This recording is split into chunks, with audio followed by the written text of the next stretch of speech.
నమస్తే. ఇప్పుడు మీరు చూడబోతున్న వీడియో ఖచ్చితంగా మీకు ఉపయోగపడుతుంది, నచ్చుతుంది కూడా. మరి మీకు నచ్చిన విషయం నాకు తెలియాలి అంటే ఈ వీడియోని మీరు లైక్ చేయాలి, షేర్ చేయాలి, అలాగే మన ఛానల్‌ని సబ్స్క్రైబ్ చేయాలి. మీ సపోర్ట్‌ని నాకు అందిస్తారు కదా! ఓకే. ఇప్పుడు వీడియోని స్టార్ట్ చేద్దాం. నమస్తే. Welcome to our channel. నేను పద్మిని. ప్రస్తుతం మనతో పాటు ఆస్ట్రాలజర్ అవినాష్ దాస్ ఉన్నారు. మాట్లాడదాం. అవినాష్ గారు నమస్తే అండి. నమస్కారం అండి. అవినాష్ గారు, కొంతమందికి రెగ్యులర్‌గా యాక్సిడెంట్స్ అనేవి జరుగుతూ ఉంటాయి కదా!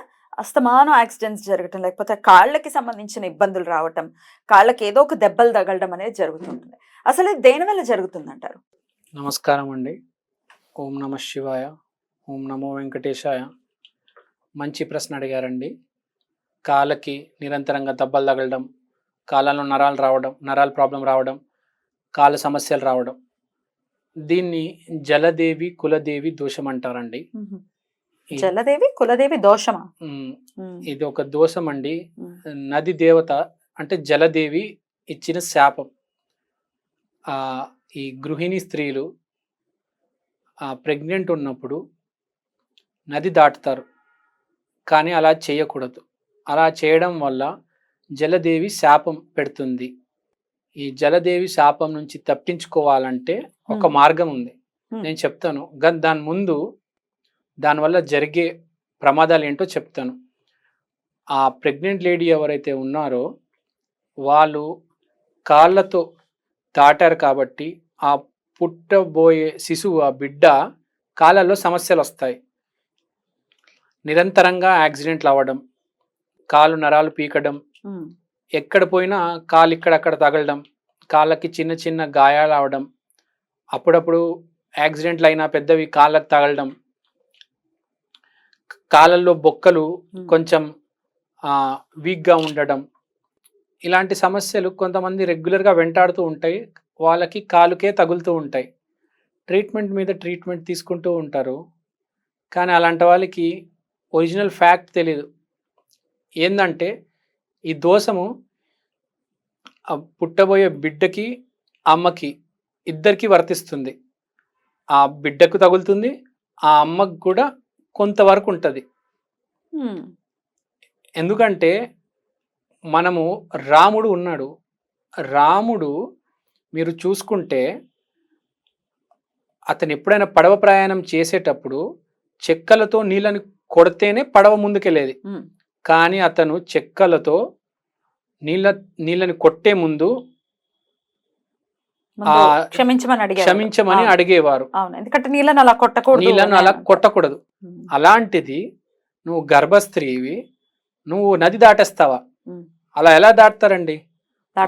దాటకూడదు. మన పెద్దలు చెప్పింది కొంచెం వినాలి.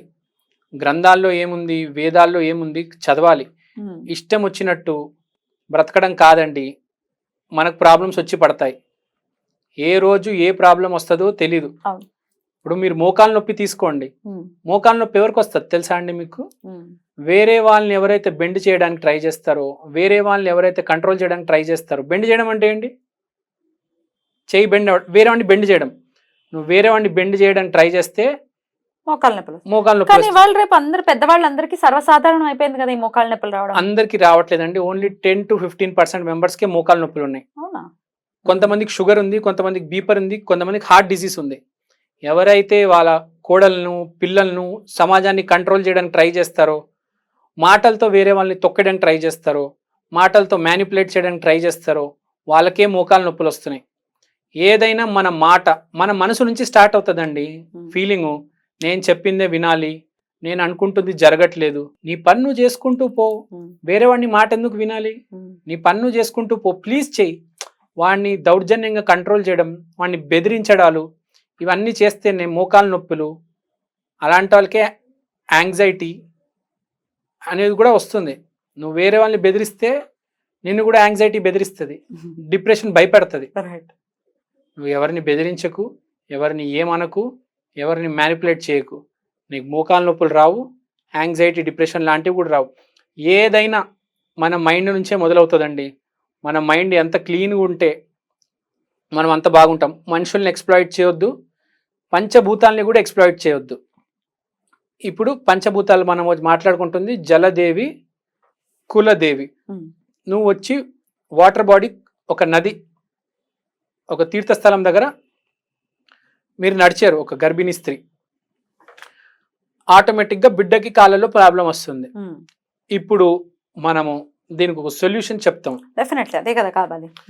సొల్యూషన్ ఏంటంటే, ఫస్ట్ ఈ జలదేవి ఎక్కడైతే ఉందో అక్కడ ఒక గ్రామ దేవత ఆశీస్సులు తీసుకోవాలి. ఇప్పుడు మీ వాటర్ బాడీ, ఆ నది ఎక్కడైతే ఉందో, ఫర్ ఎగ్జాంపుల్ హైదరాబాద్లో ఉంది, హైదరాబాద్ గ్రామ దేవత పోచమ్మ, ఆమె ఆశీర్వాదం తీసుకోవాలి.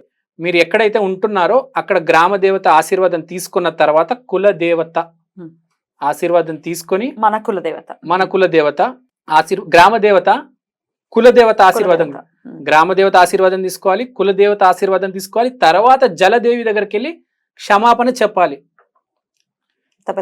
ఇంత పెద్ద ప్రాసెస్ ఉందండి. మీరు ఏదో ఇష్టం వచ్చినట్టు పంచభూతాలను ఎక్స్ప్లాయిట్ చేయడం కాదు. మీరు ఎలా పడితే అలా బతకలేరు, ఎలా పడితే అలా మాట్లాడలేరు. జాగ్రత్త బతకాలి, ఎవరిని డిస్టర్బ్ చేయకూడదు, మీ పని మీరు చేసుకుంటూ పోవాలి, కష్టపడాలి. ఈ పాలిటిక్స్, గ్యాంబ్లింగ్ దీనికి దూరం ఉంటూ పంచభూతాలని రెస్పెక్ట్ చేస్తూ, నేను చెప్పినట్టు రాముడు ఎలా రెస్పెక్ట్ చేశాడు, చెట్లకు కూడా వాల్యూ ఇచ్చాడు, నీళ్ళకి వాల్యూ ఇచ్చాడు, జంతువులకి వాల్యూ ఇచ్చాడు, నిప్పుకి వాల్యూ ఇచ్చాడు, ఆకాశానికి వాల్యూ, గాలికి, అన్నిటికీ పర్ఫెక్ట్ మనిషి అవ్వాలి నువ్వు. అప్పుడే నువ్వు పర్ఫెక్ట్గా ఉంటావు, లేకపోతే ఇబ్బంది పడతావు. సో బేసిక్గా ఇది.